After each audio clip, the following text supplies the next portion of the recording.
Reverend Ike, you mean there is a law to fortune telling? Yes. And everybody should learn how to tell his own fortune. Not only that, everybody should learn how to determine his own fate and fortune. And in the next few minutes, I'm going to show you how to do it, and you won't have to depend on Madam Zeus or Snake Oil Sam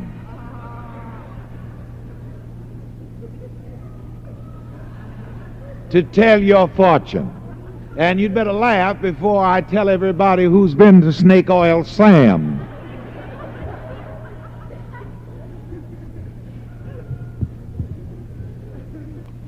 There's a law to everything. There's law behind everything. There's even law behind bad luck. Everything in the universe is based upon law. And the same one law, a Lord that governs everything, governs fate and fortune. And when I say the law of the Lord, I'm talking about the law of mind. And the statement of the law of mind is found in Proverbs, the 23rd chapter and the 7th verse, and we read it together. As a man thinks, so is he. I want just a little more volume here. As a man thinks, so is he. This is the law of laws. It is the Lord of lords. I call it also the cosmic law of mind because it is the universal principle which inevitably causes thoughts to become things according to the nature of the thoughts. And I like this statement: God is thought, and the Lord is the law by which thought operates. Now, in this lesson about the law of fortune telling, I'm dealing with what I call the miracle crystal ball.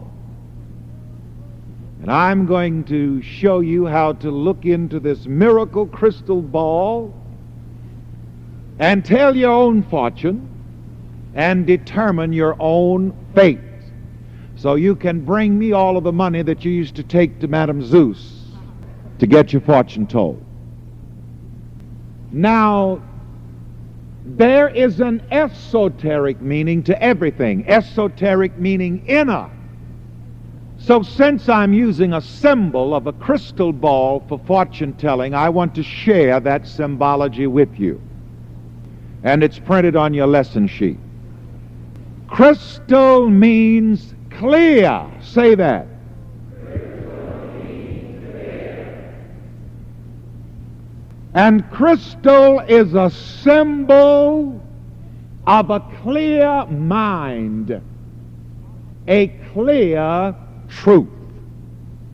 And the crystal ball means that the truth is clear in my mind. So repeat this statement after me. It's so important. The crystal ball means that the truth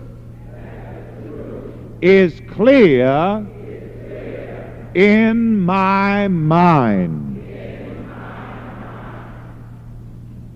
Now, what truth is this that must be clear in our minds?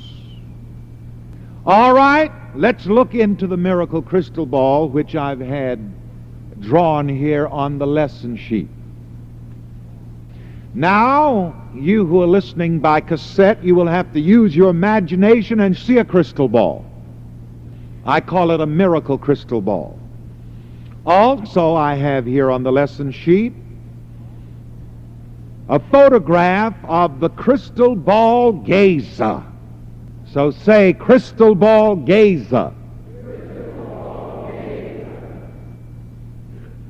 And I want you to notice that the crystal ball gazer is wearing a pyramid hat, and at the tip top of the pyramid hat is the divine eye, the eye of the mind, indicating to you that with the eye of your mind you can look into the crystal ball of your mind and see what you want to see.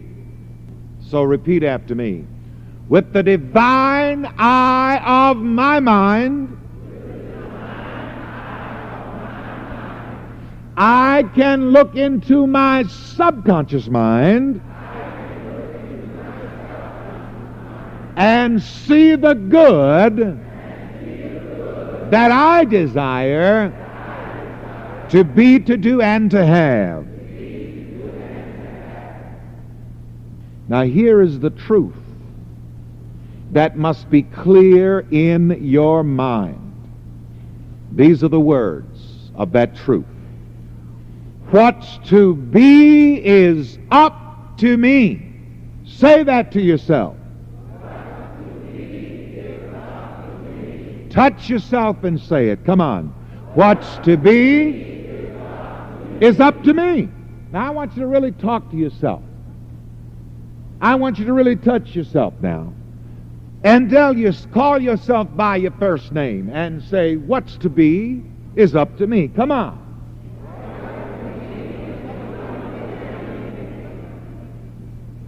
Now that's the first thing that you see in this miracle crystal ball, and that must become a clear truth in your mind. I'll tell you where I got this statement from. I told you, but maybe you forgot. There's an 85-year young lady in Santa Barbara, California, that writes to me regularly and supports this ministry. And I got the most unusual letter that I ever got from anybody from this young lady, because she wrote to me in one of her letters over the past year and said, "Dear Reverend Ike, you don't have to pray for me for money anymore. You can stop praying for me to get money, because now I have already got enough money. My husband died and left me a lot of money.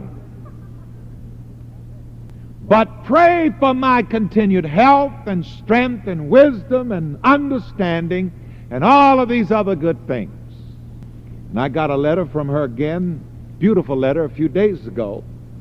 And she told me, "Well, Reverend Ike, I've just bought me a new house, and I'm going to be able to walk to church from my new house.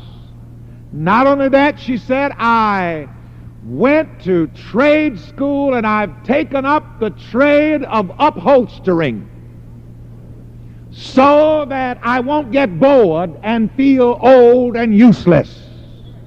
So there she is at 85 years young. She's not grieving that her husband has gone on. He left enough money. She's not feeling sorry for herself. She's starting a new life. She bought a new house. She's taken up a new trade and making herself useful. And she gave me these words in one of her letters. "What's to be is up to me." Say that again. What's to be? It's up to me. Now you've got to understand that truth. There are those who live by the creed, que sera, sera. Meaning what? Whatever will be, will be. That is a fatalistic lie. No, whatever will be is up to me, up to the way I think. So let's make this statement in this wordology. What's to be is up to the way I think about myself. Shout it.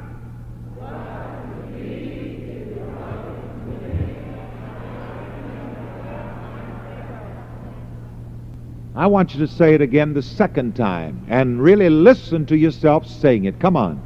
What's to be is up to the way I think about myself. Again, what's to be is up to the way I think about myself. Now you see, this truth must be crystal clear. And you must be careful in the way that you frame your thoughts about yourself. And you must be sure that you are the one to frame your thoughts about yourself, or your life will be guided by the non-principle of the way the mop flops or the way the cookie crumbles.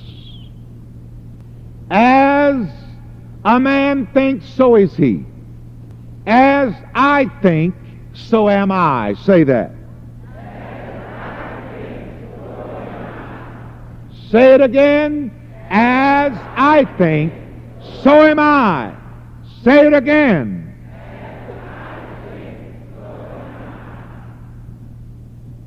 I want you to look at this drawing of the miracle crystal ball again. And I want some more volume here. I want the sound adjusted. The fold-back speakers as well, please. I want you to look into the drawing of the miracle crystal ball. And there's a statement here by William Ernest Henley, whose pen name was Lord Byron. I love this statement. Repeat it after me. I am the master of my fate. I am the captain of my soul.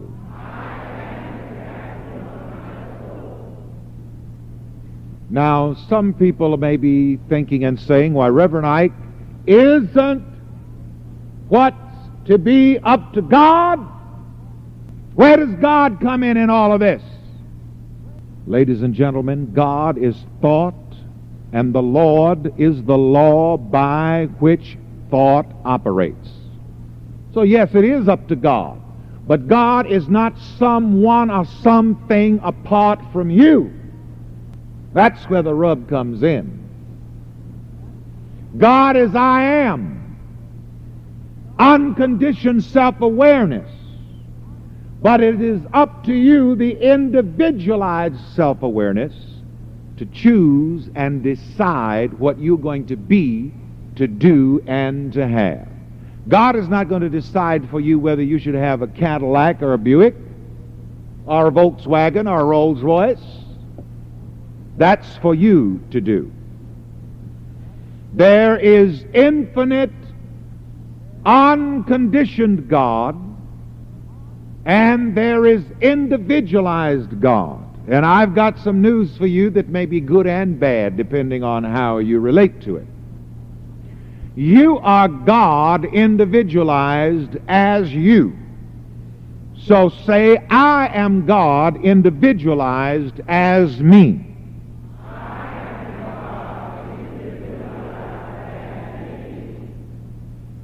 I know that's a little heavy for the theologians, but this is what Jesus meant when he said, I and my Father are one.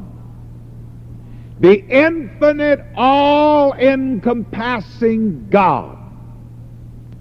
And then, within this infinite, all-encompassing God, or encompassing God, there are individualizations. And each person is an individualization of the infinite God, and each person is responsible for his own thought and for his own self-concept. And the infinite God is not going to choose for you. In the Bible, we hear the infinite God saying, choose you this day whom ye shall serve. So you've got some choices to make as you look into the crystal ball of your mind. It must be clear that you have choices to make. It must be clear that what's to be is up to you. And you have to choose whether you want to be rich or poor. What's your choice? You don't convince me. What's your choice? All right, look into the miracle crystal ball right now. Come on, you're looking into it. And say right now, I look into the miracle crystal ball, and I choose to be rich, And I see myself rich, rich, rich. In every way.